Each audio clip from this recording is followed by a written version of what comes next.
Bayangin, kamu lahir sebagai anak orang paling dibenci seantero kota. Bukan dibenci karena suka nyolong sandal masjid, tapi karena ayahmu adalah musuh publik nomor 1 Islam. Nama ayahnya Abu Jahal, nama anaknya Ikrimah. Dan hidup Ikrimah itu dari awal sudah kayak spoiler nasib buruk. Sejak kecil, tiap hari dia dicekoki satu narasi yang sama. Islam itu masalah. Nabi Muhammad itu ancaman. Ayahnya, Abu Jahal, adalah tokoh paling vokal menentang dakwah. Ikrimah menganggap ayahnya itu pahlawan yang sedang menjaga tradisi. Masalahnya, tradisi yang dijaga. Salah, datanglah Perang Badar. Ikrimah turun ke medan perang dengan satu tujuan, menang dan bikin ayahnya bangga. Tapi yang terjadi malah sebaliknya. Di tengah kekacauan, Ikrimah melihat sesuatu yang bikin jiwanya copot.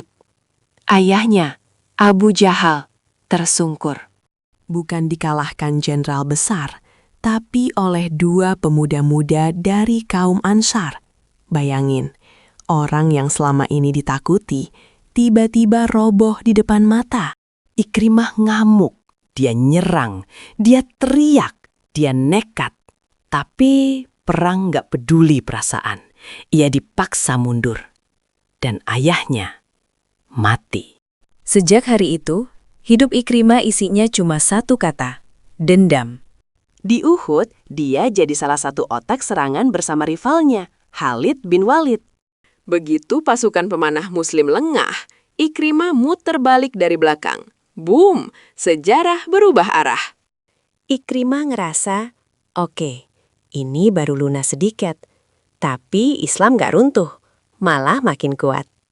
Di Perang Handak, Ikrimah mulai goyah. Bayangin, kamu sudah bawa pasukan segede gaban, malah ketahan sama parit.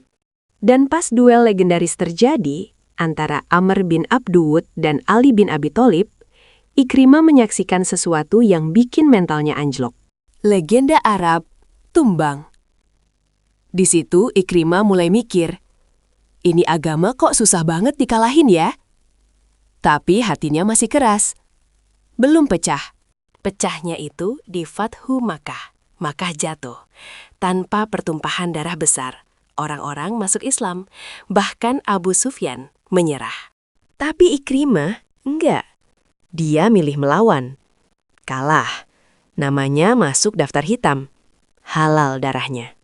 Akhirnya dia kabur. Bukan cuma kabur dari Mekah, tapi kabur dari kenyataan. Di laut, badai datang. Dan di saat semua orang panik, sang nahoda bilang sesuatu yang sederhana, tapi nusuk.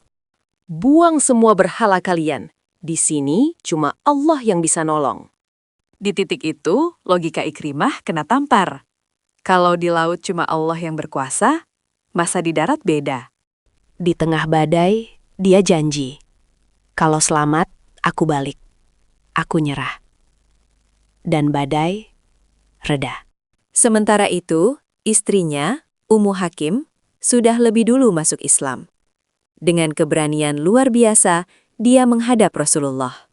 Dan minta satu hal, jaminan keamanan untuk suaminya. Jawaban Nabi singkat banget. Dia aman.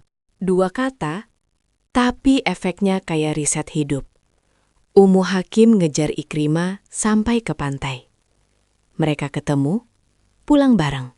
Dan di perjalanan, ketika Ummu Hakim menolak disentuh karena Ikrimah belum Islam, justru di situ Ikrimah mikir, agama apa ini yang bikin orang segitu teguhnya, bahkan saat nggak ada yang lihat? Akhirnya, Ikrimah menghadap Rasulullah. Dan yang dia lihat bukan sosok pendendam. Bukan raja penakluk. Tapi Nabi yang berdiri menyambutnya dengan senyum tulus. Benteng terakhir di hati Ikrimah runtuh. Ia bersyahadat, menangis, dan meminta ampun atas seluruh masa lalunya. Setelah itu, Ikrimah berubah total. Dari musuh Islam, jadi pembelanya. Dari pemburu Nabi, jadi prajurit Allah. Di masa Khalifah Abu Bakar, Ikrimah selalu di garis depan. Sampai akhirnya di Yarmuk. Di sana, dia mematahkan sarung pedangnya. Artinya, Gak ada jalan pulang. Ia menyerbu, luka di mana-mana, lebih dari puluhan tusukan. Dan ia gugur sebagai syahid. Ironisnya, anak Abu Jahal mati sebagai kekasih Allah. Dari semua orang, justru dia yang membuktikan satu hal penting. Gak ada orang yang terlalu rusak untuk diperbaiki. Dan gak ada masa lalu yang terlalu gelap untuk dimaafkan. Kalau Ikrimah bisa, harusnya kita juga masih punya harapan.